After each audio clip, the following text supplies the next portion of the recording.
누가복음 14장 7절에서 11절까지 말씀을 한 절씩 교독하고 마지막 절은 같이 읽겠습니다. 청함을 받은 사람들이 높은 자리 택함을 보시고 그들에게 비유로 말씀하여 이르시되, 내가 누구에게나 혼인잔치에 청함을 받았을 때에 높은 자리에 앉지 말라. 그렇지 않으면 너보다 더 높은 사람이 청함을 받은 경우에 너와 그를 청한 자가 와서 너더러 이 사람에게 자리를 내주라 하리니 그때 내가 부끄러워 끝자리로 가게 되리라. 청함을 받았을 때에 차라리 가서 끝자리에 앉으라. 그러면 너를 청한 자가 와서 너더러 벗이어 올라 앉으라 하리니 그때야 함께 앉은 모든 사람 앞에서 영광이 있으리라. 함께 읽습니다. 무릇 자기를 높이는 자는 낮아지고 자기를 낮추는 자는 높아지리라. 아멘. 오늘 말씀은 하나님이 높여주시는 사람입니다. 하나님이 높여주시는 사람. 원래 설교 제목을 끝자리에 앉으라 이렇게 하려고 했는데요. 그 주보의 제목을 보고 저 끝에 앉으실까봐 제목을 그렇게 하지 않았습니다. 되도록이면 이렇게 앞으로 나와 주셔서 같이 예배 드리면 훨씬 더 은혜가 있습니다. 네.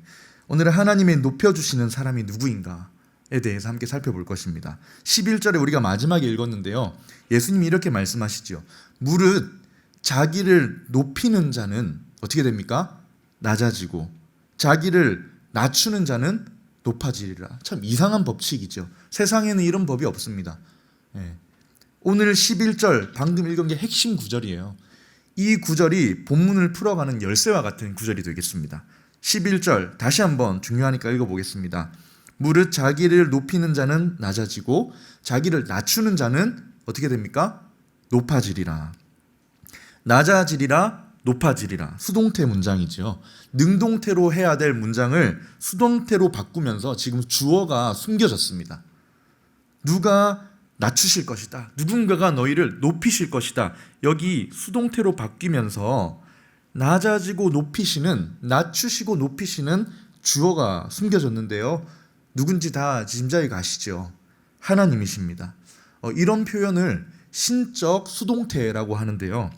다시 이 문장을 능동태로 바꾸면 하나님이 주어가 되는 문장이라는 것입니다. 자, 하나님이라는 주어를 넣고 능동형으로 바꾸어서 11절을 읽으면 이렇게 됩니다.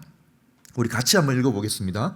무릇 자기를 높이는 자는 하나님이 낮추실 것이고 자기를 낮추는 자는 하나님이 높이실 것이다. 네. 오늘의 말씀은 하나님이 높여주시는 사람입니다. 여러분, 하나님이 높여주시는 사람은 누구입니까? 자기를 낮추는 사람, 겸손한 사람입니다. 자기를 높이는 사람이 아니라 오히려 자기를 낮추고 겸손히 그 태도를 처하는 사람, 그 사람을 하나님이 높여주신다는 것입니다. 자신을 낮추는 겸손한 사람과 하나님이 높여주시는 사람이 동의한 거죠. 이렇게 오늘 본문은 어떻게 우리가 하나님이 높여주시는 그런 겸손한 사람이 될 수 있는가에 대한 말씀입니다. 먼저 본문을 다루기 전에 겸손에 대해서 한번 짚고 넘어가는 것이 좋습니다. 성경이 말하는 겸손에 대해서 이야기할 때는 항상 겸손에 대해서 한번 정리하는 게 필요해요. 예전에도 한번 다루었지만 성경에서 겸손 이렇게 말할 때는 남들에게 굽신거리는 것, 자신감 없어하기, 자랑하지 않기, 착하게 대하고 온유하게 대하고 에티켓을 가지고 이런 게 아닙니다. 매너 있게 대하고 뭔가 좀 소박하고 착한 겸손한 어떤 그런 인성 이런 걸 말하는 것이 아니에요. 그러면 성경이 말하는 겸손은 무엇입니까? 자, 기억하세요. 항상 성경은 겸손에 대해서 말할 때 항상 하나님과의 관계적인 차원에서 정의를 합니다. 어떤 개념을 말하지 않아요. 성경에서 겸손을 말할 때 어떤 개념으로 정의하지 않고 항상 관계성에서 정의를 합니다. 하나님과 나와의 관계에서 그 관계적인 관계성 안에서 정의가 되는 것이죠. 하나님 앞에서 나의 연약함을 인정하고 하나님을 의지하는 사람이 겸손한 겁니다. 반대로 교만한 사람은 어떤 사람입니까? 하나님이 필요 없어도, 하나님이 없어도 내 스스로의 힘으로 살아갈 수 있다. 이렇게 하나님과의 관계성에서 정의되는 것이 겸손입니다. 사람들 앞에서 수줍어하고 뭐 자신감 없어하고 그런 태도나 매너가 아니라 하나님 앞에서 내 위치를 아는 사람, 자신의 연약함을 알고 의지하는 사람이 겸손한 사람이다라는 겁니다. 교만한 사람을 보면 더 분명해지지요. 방금 말했듯이 교만한 사람은 하나님 없이도 내 힘으로 살아갈 수 있다. 하나님 앞에서 높아지려는 사람. 그래서 하나님이 높여주시는 사람은 누구입니까? 라고 했을 때 이렇게 정리할 수 있겠습니다. 하나님 앞에서 겸손한 사람, 하나님 앞에서 자신을 낮추는 겸손한 사람을 하나님이 높여주십니다. 자, 이까지는 이제 이해가 가겠는데요. 문제는 이것입니다. 어떻게 하면 우리 자신을 좀 낮출 수 있는가? 이게 이제 문제예요. 우리가 다 압니다. 자신을 낮추는 사람, 겸손한 사람을 하나님이 정말 귀하게 여기시고 사랑해 주시고 높여 주시는구나. 그거 다 압니다. 더군다나 요즘 참 삶이 힘들고 나는 나만 도태되어 가는 느낌을 가질 때 나는 언제 이렇게 높여 주시나 라는 의문을 가질 때 이론적으로는 알아요. 낮출 때 높여 주신다. 그런데 문제는 어떻게 우리가 좀 낮추는 사람이 될 수 있는가? 이렇게 자신을 낮추는 것이 쉽지가 않기 때문입니다. 왜냐하면 우리는 기본적으로 높아지려는 성향을 가지고 있기 때문이에요. 고도지향적입니다. 늘 높아지고 싶은 거예요. 기본적으로 가만히 내버려 두면 나도 모르게 교만해지는 게 우리의 본성입니다. 자연스러운 모습인 거예요.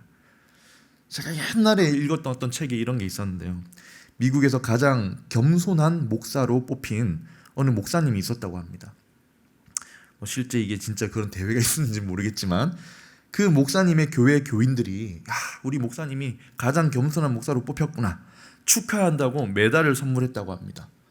그런데 그 메달에는 어떤 글이 적혀져 있냐면 미국에서 가장 겸손한 목사님께 라고 돼 있었던 거예요. 그런데 교인들은 그 메달을 다음 주에 다시 빼앗을 수밖에 없었답니다. 왜 그랬을까요? 그 목사님이 그 메달을 목에 걸고 설교하러 나왔다는 거예요. 무슨 말인지 아시겠죠? 겸손하기란 참 어렵습니다. 나를 낮춘다는 것이 참 어려워요. 우리에게 살아있는 죄성이라는 것이 계속 우리를 부추기기 때문입니다. 오늘 본문에 나오는 바리새인과 율법 교사들이 그랬어요. 혼인잔치가 열렸습니다. 거기 많은 사람들이 초대를 받았는데 주로 모인 사람들이 누구냐면 바리새인과 율법 교사들이 초대를 받은 거예요. 그런데 이 사람들이 잔치 자리에 오자마자 높은 자리에 서로 선점하려고 보이지 않는 그 경쟁이 일어나고 있었던 것입니다.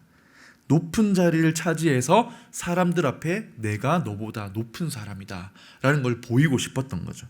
오늘 본문 7절에 이렇게 시작합니다. 청함을 받은 사람들이 높은 자리 택함을 보시고, 예수님이 보신 거예요. 예수님도 그 자리에 초대를 받았는데 사람들이 보니까 너나 할 거 없이 들어오자마자 다 높은 자리를 보고 거기를 차지하려고 하는 거예요. 그 높은 자리 근처에 어슬렁거린다든지, 그 높은 자리 의자에 살짝 손을 이렇게 올려두고 아무도 못 앉게 한다든지 그 자리를 맴도는 겁니다. 하나님은 누구를 높여주십니까? 하나님 앞에 자신을 낮추는 사람. 그래서 예수님은 높은 자리 택함을 보시고 10절에 이렇게 말씀하시는 거예요. 차라리 끝자리에 가서 앉아라. 그게 참 어렵다고 했죠. 특히 세상의 시각으로는 말이 안 됩니다. 세상은 자기를 높이라고 하니까요. 나를 낮춘다고 해서 누가 높여주지 않으니까. 세상은 어떻게 합니까? 남들에게 지지 않으려고 남들보다 좀 더 뛰어나기 위해서 노력하지 않습니까? 우리도 그렇게 살고 있습니다. 아무도 나를 인정해주지 않을 때 나라도 나를 좀 높여야 하지 않을까, 그래야 뒤처지지 않을까라는 강박이 생기기도 합니다. 그래서 오늘 우리는 말씀을 통해서 좀 답을 찾아보려고 합니다. 우리는 어떻게 하면 하나님이 높여주시는 겸손한 사람이 될 수 있을까요? 어떻게 하면 자신을 낮추는 사람이 될 수 있습니까? 오늘 말씀을 통해 살펴보겠습니다. 첫 번째로 하나님 앞에 겸손해지기 위해서는 우리의 연약함을 알아야 합니다. 너무 당연한 이야기지요. 우리의 연약함을 알아야 합니다. 내 자금을 알아야 됩니다. 하나님 앞에서 내 위치가 어디인지를 아는 사람이 되어야 합니다. 내가 꽤 괜찮은 사람이야 라는 생각을 내려놓고 연약하구나라는 것을 깨달아야 합니다. 물론 우리는 이미 하나님의 존귀하신 자녀가 되었죠. 그러나 원래 우리는 작고 연약한 존재다라는 것을 인지해야 하나님 앞에 겸손한 모습으로 나아갈 수 있는 것입니다. 오늘 본문 11절에서 말씀하시죠. 낮추어라. 그러면 높여주실 것이다. 낮추는 자를 하나님이 높이실 것이다. 어떻게 낮추느냐? 하나님 앞에서 내가 낮은 사람이란 걸 깨달아야 되는 겁니다. 억지로 낮추어지지 않기 때문이죠. 내가 정말 아무것도 아닌 연약한 존재란 걸 인지할 때 자연히 주님 저는 아무것도 아닙니다 라고 낮추게 되는 겁니다. 오늘 본문에 나오는 잔치 자리에 누가 와 계십니까? 예수님이 와 계시죠. 예수님이 와 계신 자리에서 바리새인과 율법 교사들은 자기를 높이려고 하고 있는 겁니다.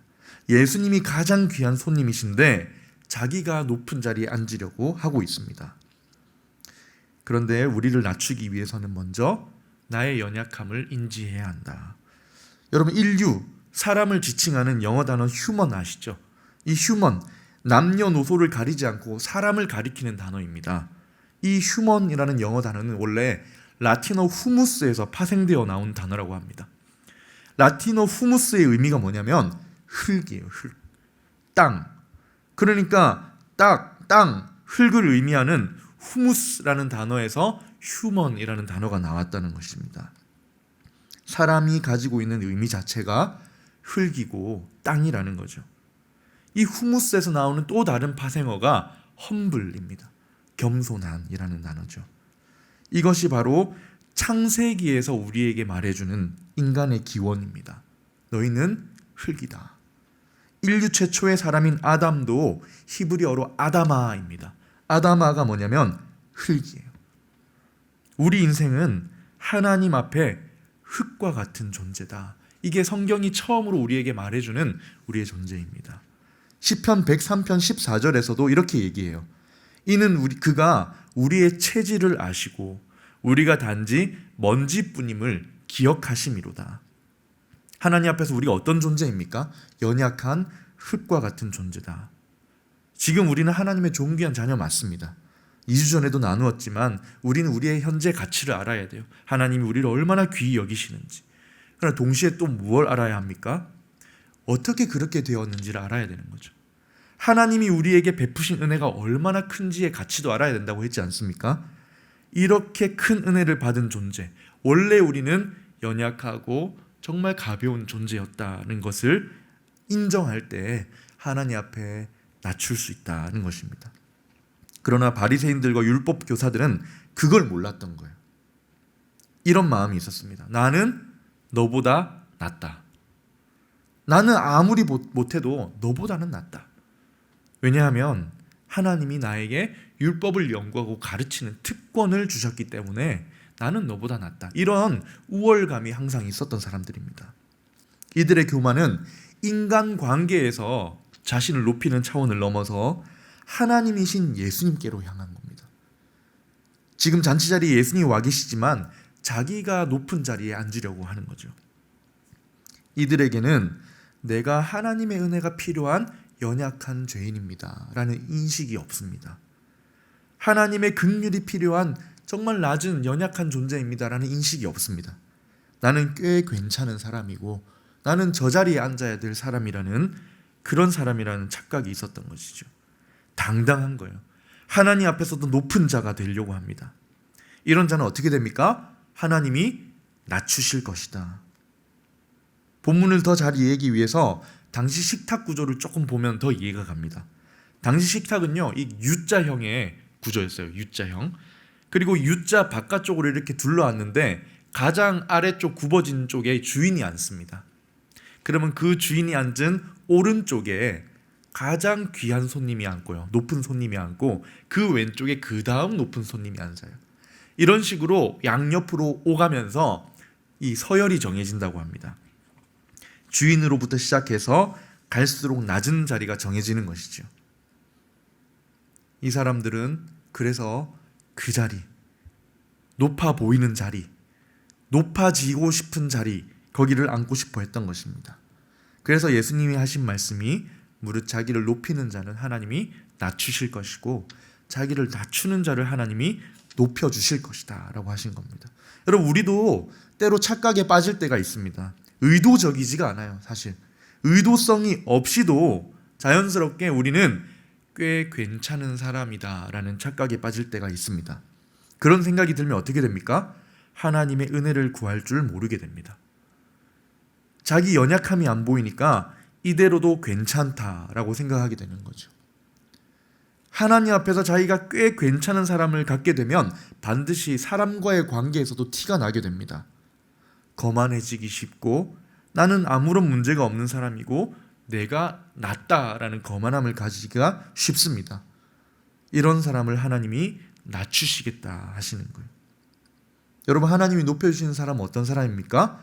낮추는 사람. 어떻게 낮출 수 있어요? 첫 번째로 나의 연약함을 인지하고 깨닫는 사람. 내가 원래 참 연약한 사람이구나. 하나님 앞에 참 낮은 사람이구나 라는 인식이 필요합니다. 성경에서 하나님이 높여주신 많은 사람들이 그랬어요. 특히 다윗이 그랬습니다. 사무엘상 18장에 보면 사울 왕이 다윗을 자기 딸과 결혼시키려고 해요. 그 소식을 듣자 다윗이 이렇게 이야기합니다. 왕의 사위 되는 것을 너희는 작은 일로 보느냐? 나는 가난하고 천한 사람이라.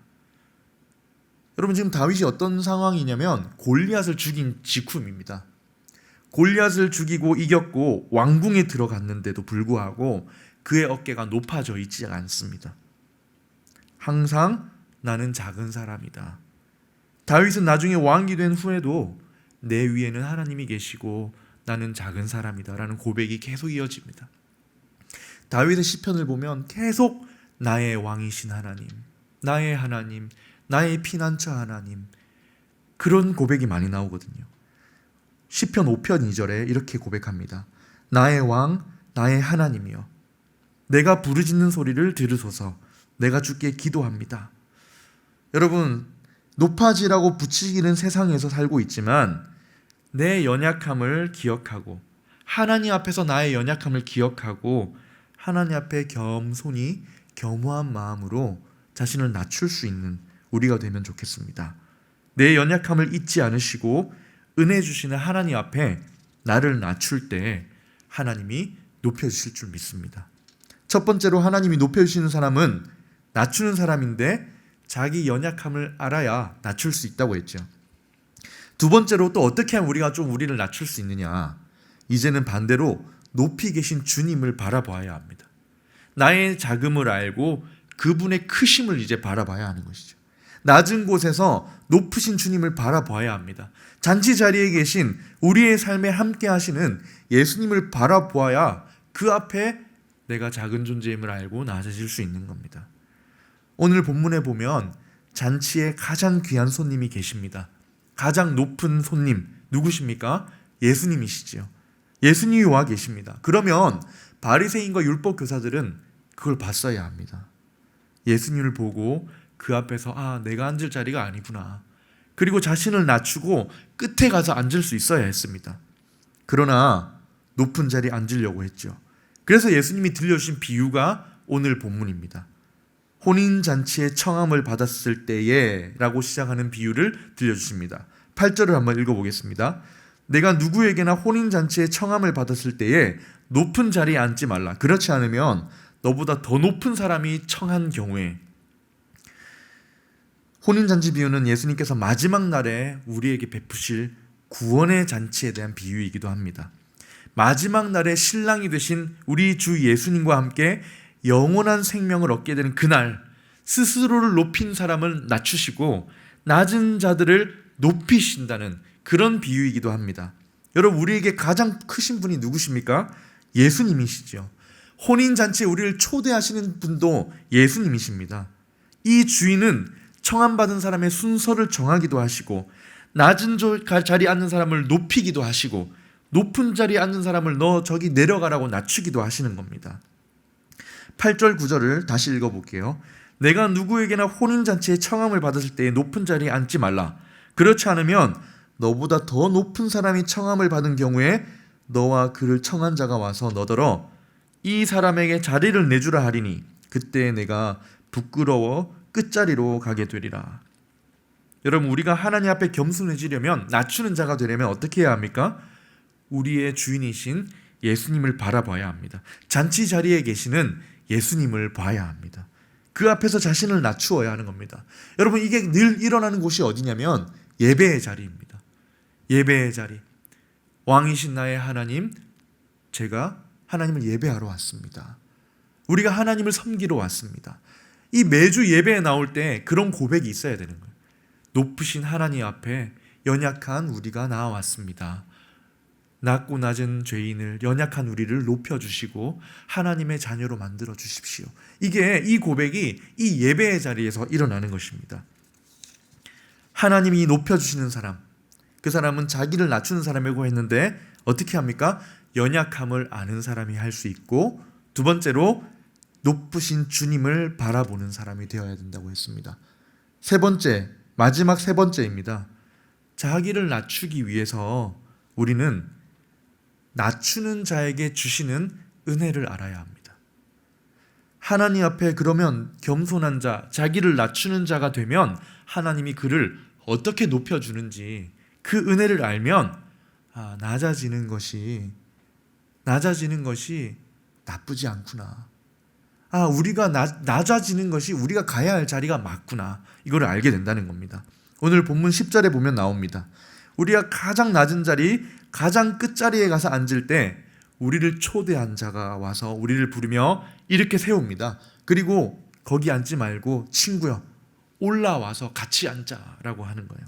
10절입니다. 청함을 받았을 때에 차라리 가서 끝자리에 앉으라. 그러면 너를 청한 자가 와서 너더러 벗이여, 친구여, 와서 올라앉으라 하리니 그때야 함께 앉은 모든 사람 앞에서 영광이 있으리라. 자기가 스스로를 높여서 높은 자리에 앉았다가는 더 귀한 사람이 왔을 때 이 사람에게 자리를 내주라 하고 끝에 가서 앉게 되면 얼마나 수치스럽겠습니까? 그러나 하나님 앞에서 자신을 낮추고 끝자리에 앉아 있을 때에 모든 사람이 보는 앞에서 친구여, 나와 함께 올라가서 앉자라고 높여주시겠다는 것입니다. 그래서 결론적으로 11절에 무슨 말씀을 하십니까? 무릇 자기를 높이는 자는 낮추시고 자기를 낮추는 자를 하나님이 높이시리라. 이것은 구원에서뿐만 아니라 우리 일상에서 역사하시는 하나님의 법칙입니다. 하나님은 자기를 낮추는 자, 하나님 앞에서 낮추는 자를 높여주시겠다라는 법칙을 말씀하시는 겁니다. 낮은 자리에 앉은 사람에게 어떤 은혜가 있습니까? 하나님이 높여주십니다. 어떻게 그럴 수 있죠? 낮은 자리에 앉으면 높으신 하나님이 보이고 내 연약함을 깨달으면 나를 도와주실 하나님 앞에 은혜와 도우심과 긍휼을 구하기 때문입니다. 그러면 우리를 초대하신 주님께서 오셔서 친구여, 일어나서 올라가서 앉자라고 하시는 겁니다. 이렇게 낮추는 자에게 주시는 은혜, 높이시는 은혜는 여기만 나오는 것이 아니라 성경에 반복적으로 나옵니다. 특히 베드로전서 5장 5절 6절에 분명하게 나오는데요. 한번 읽어보겠습니다. 젊은 자들아, 청년들에게 하시는 말씀입니다. 젊은 자들아, 이와 같이 장로들에게 순종하고 다 서로 겸손으로 허리를 동이라. 하나님은 교만한 자를 대적하시되 겸손한 자에게는 은혜를 주시니라. 그러므로 하나님의 능하신 손 아래에서 겸손하라. 때가 되면 너희를 높이시리라. 어떻게 하라고 합니까? 청년들에게 하나님의 전능하신 손 아래에서 겸손하라라고 합니다. 수줍어하고 착하고 온유한 태도를 말하는 것이 아니라 하나님 앞에서 나의 작음을 알라. 그러면 하나님의 때에 우리를 높여주시겠다는 말씀입니다. 하나님 앞에서 자신을 낮추는 사람, 전능하신 하나님의 손길 아래에서 그 손길을 바라며 은혜를 구하는 사람, 그러면 하나님의 때에 그를 높여주시겠다는 말씀입니다. 시편 123편 1절 2절에는 이런 말씀이 나옵니다. 하늘에 계시는 주여, 내가 눈을 들어 주께 향합니다. 상전의 손을 바라보는 종들의 눈같이 여주인의 손을 바라보는 여종의 눈같이 우리의 눈이 여호와 우리 하나님을 바라보며 우리에게 은혜 베풀어 주기를 기다리나이다. 나의 연약함을 깨닫고 주인의 은혜 베푸는 손길을 바라보는 종들의 눈과 같이 하나님의 은혜를 베푸심을 바라고 기다릴 때 우리를 높여주시겠다 하시는 겁니다. 같은 본문인 누가복음 18장 14절에도 똑같은 말씀이 나옵니다. 무릇 자기를 높이는 자는 낮아지고 자기를 낮추는 자는 높아지리라 하시니라. 제가 언젠가 봤던 투자 전문가의 말이 생각났습니다. 그 사람이 뭐라고 했냐면요, 부자가 되려면 가난해진다. 그러나 가난해지려고 노력하면 부자가 된다는 거예요. 무슨 말이냐면 가난하게 살려고 하다 보면 어쨌든 돈을 아끼게 되니까 부자가 되지 않겠느냐, 이런 말입니다. 근데 예수님 말씀은 이런 것이 아닙니다. 예수님의 말씀하시는 높아짐은 우리가 할 수 있는 것이 아니라 하나님의 역할이 있다는 것입니다. 하나님이 역사하시는 거예요. 우리가 하나님 앞에서 나를 낮추고 겸손히 하나님의 높으심을 바라보며 그 은혜를 구할 때 전능하신 손을 가신 하나님께서 그 손을 우리에게 펼치시고 우리를 높이실 것이다 하는 말씀입니다. 말씀을 정리하겠습니다. 여러분, 혹시 지금 내가 앉은 자리, 내가 처한 상황이 참 왜 이렇게 낮을까? 왜 이렇게 미천하게 느껴질까? 라는 생각을 하신 분이 계십니까? 다른 사람들은 자기를 높이고 뭔가 잘 되어가는 것 같은데 나는 여전히 낮은 자리에 있다고 느껴지고 내가 좀 도태되는 게 아닌가라는 불안감을 가지고 계십니까? 이때가 기회입니다. 이때가 하나님 앞에서 더욱 자신을 낮추고 나를 높이실 그 때를 기다릴 때입니다. 어떻게 해야 합니까? 나의 연약함을, 누가 뭐라고 하든 하나님 앞에서 나의 연약함을 인정하는 것, 그리고 높으신 하나님을 바라보며 우리를 불러서 일으켜 세우실 하나님의 때를, 그 은혜를 기다리는 것입니다. 이것은 꼴찌를 높여주시겠다 이런 말씀이 아닙니다. 하나님 앞에 내 연약함을 인정하고 겸손히 하나님과 동행하고 의지하려고 끝까지 가는 사람을 하나님은 반드시 높여주시겠다는 말씀입니다. 하나님은 우리 자신의 가난함을 인정하는 겸손으로 하나님 앞에 나아가는 자에게 은혜를 베푸십니다. 감히 위를 쳐다보지 못하고 눈을 아래로 돌리면서 하나님의 은혜를 구하는 자의 머리를 들어주시는 겁니다. 여러분, 이를 위해서 오늘도 내 속에 높아지려는 마음, 높아지지 못하면 어떡하나라는 불안한 마음을 내려놓고 하나님 앞에 낮은 자가 되면 좋겠습니다. 어떻게 하면 됩니까? 반복해야 합니다. 내 자신의 연약함을 인정하고 높으신 하나님을 바라보며 은혜를 기다리는 것, 우리를 높여주실 그 은혜를 바라고 기다려야 합니다. 그 은혜를 구하고 긍휼을 구하는 겸손한 자를 하나님이 높여주실 것이기 때문입니다. 사랑하는 성도님 여러분, 청년 여러분, 우리 이 말씀의 법칙을 한번 살아보면 좋겠습니다. 예배 나오실 때마다, 그리고 이번 한 주간을 살아가실 때에 하나님 앞에 제가 참 연약한 사람이었군요. 그러나 나를 붙들고 계신 높으신 하나님을 바라봅니다. 끝까지 하나님 겸허히 하나님의 은혜를 바라고 기다리오니 하나님의 때에 나를 높여주시고 하나님의 존귀하신 자녀로 이렇게 세워주시고 하나님 은혜 내려 주시옵소서. 이 은혜를 경험하시는 저와 우리 모든 성도님들 되시기를 주님의 이름으로 축원합니다. 아멘. 이 시간 함께 말씀을 기억하며 찬양하겠습니다. 오직 예수뿐이네. 함께 찬양하겠습니다.